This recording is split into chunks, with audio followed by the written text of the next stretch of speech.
Today marks the beginning of Muharram. This is a month when Iranians mourn in the street, beating their chests for a period of 10 days.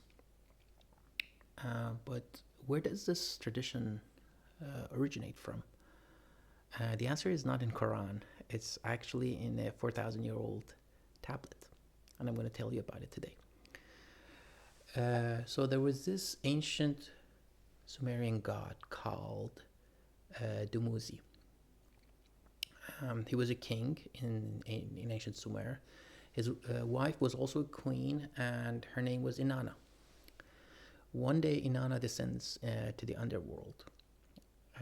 She dies there, but she is brought back to life because she was immortal. But the underworld had this rule where when someone is brought back to life, someone has to replace her. So Inanna points at her husband, and demons take Dumuzi. So imagine this innocent king taken by demons out of necessity. So in this story, there's this element of martyrdom that started in the very ancient world, and it became the cornerstone of many stories that were retold thereafter.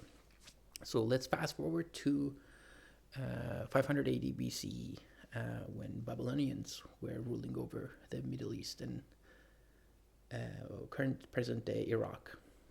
They were the superpower at the time. They enslaved many nations, including the Jewish tribes. And they brought them to Babylon, the capital. And one of the things that is mentioned in the Bible is that Prophet Ezekiel has a vision of the Jewish temple in Jerusalem at that time, and he sees women weeping for Tammuz. Now, Tammuz is the Babylonian name for Dumuzi.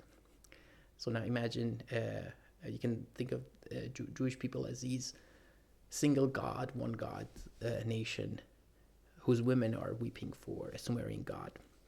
That's how far this story went. And this story can continue, this archetype of innocent person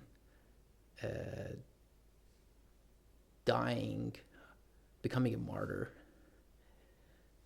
continues through the next centuries, and it travels to next centuries through ancient Persia, and it gets a new name. So follow up for that story.